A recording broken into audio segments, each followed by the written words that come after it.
Okay, now once you've located all your parts, verified that you have the list, the first step is to install the vertical risers into the mid-level knuckles.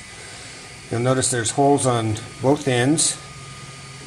One set of holes is closer to the end than the other set. That end is down, and that is the end that fits into the knuckle with the holes facing the inside corner. You can see that those threaded holes will line up. You'll see that the threaded holes line up with the holes in the knuckles. So we'll insert all four of those risers into those knuckles, verifying that the holes do line up.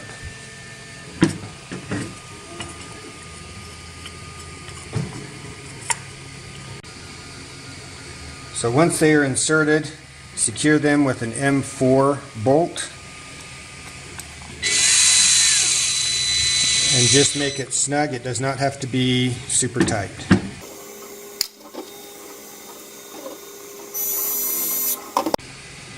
So once all of those are secured with M4 bolts, you will need 8 M4 bolts for this operation, by the way. Now we can set those aside and locate our front and back rails. Now on the front and back rails, there are several features that you need to pay attention to. One is the mounting bolt for the skip sense. That is only on one side. That needs to be facing up on both of the rails. The holes where the motor and the bearing mounts are offset and need to be offset towards each other towards the middle of the printer. And the holes for the rod mounts need to be facing out. So this is the proper orientation for the front and the back rails. Those rails will be inserted into the ends on the front side with one facing to the back, with the hole lining up into the knuckle like so. The back one will do the same thing, but with the knuckle pointing to the front. You'll insert those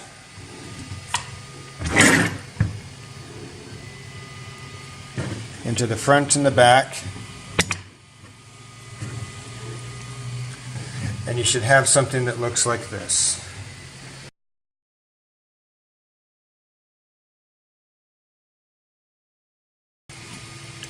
The next pieces that you need are the side rails for mounting the rods. Note it's a very similar orientation. The mounting holes for the brackets are offset and need to be towards the center facing each other.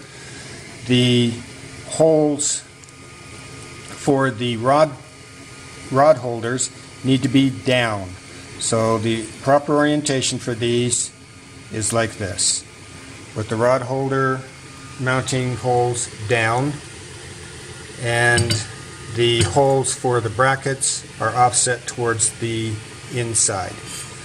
Those are now inserted into the knuckles like this. There will be a hole on the outside that will line up with the hole in the knuckles.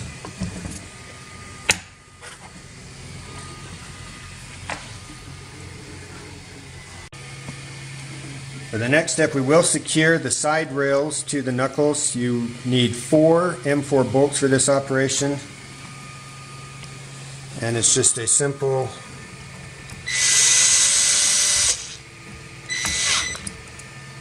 bolting them in. Again, they just need to be snug. They do not need to be super tight. You can use a power.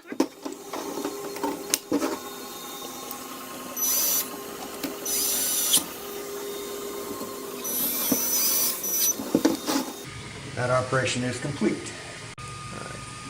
For the next step, locate 4 rod connectors, 3 motor brackets, a bearing holder, a bearing, your large shoulder bolt, and the nut that matches. We'll then flip the frame upside down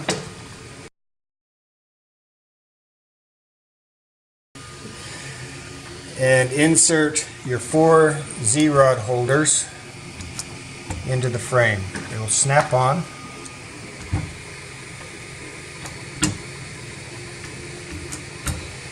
And secure those with 8 M4 bolts.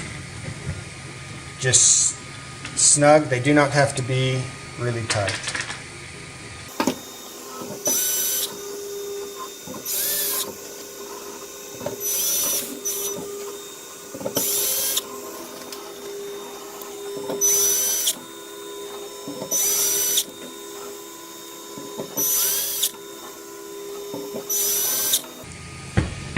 Next, take 2 of your motor brackets, and they will now be mounted on the sides with the flat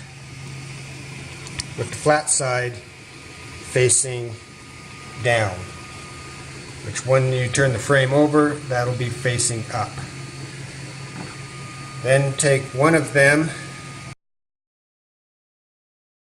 and mount it on what will be the back of your printer with the flat side facing up. Now when you bolt these onto the frame, you need to make sure that that flat inside surface is flat against the rail. If there is any bias to it, it should be down on this back piece.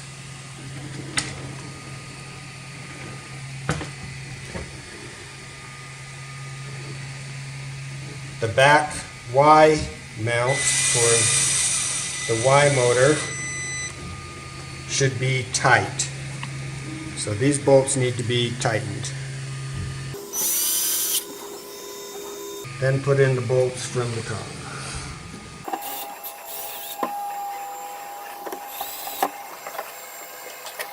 The motor mounts for the Z on the sides should not be tightened at this point all the way, but should be mostly put in just to hold them in place. So it's, if you do tighten them down, back it off about a half a turn. These will be tightened later after we adjust the Z motors.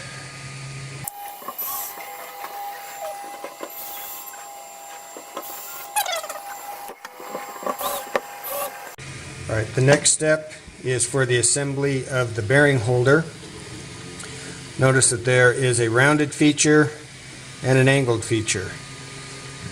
As you slip the bearing in between, the nut will go on the angled side, the bolt will go on the rounded side.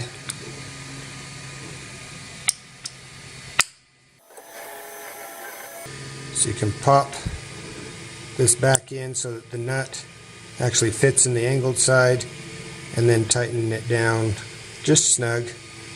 There's a shoulder in there, so you can't over tighten it, but we will be using this to tension the belts later, so that should have some movement in it. That then is mounted on the back of the frame, and we will turn that around. Make sure that the inside surface is flat, and then tighten these bolts down.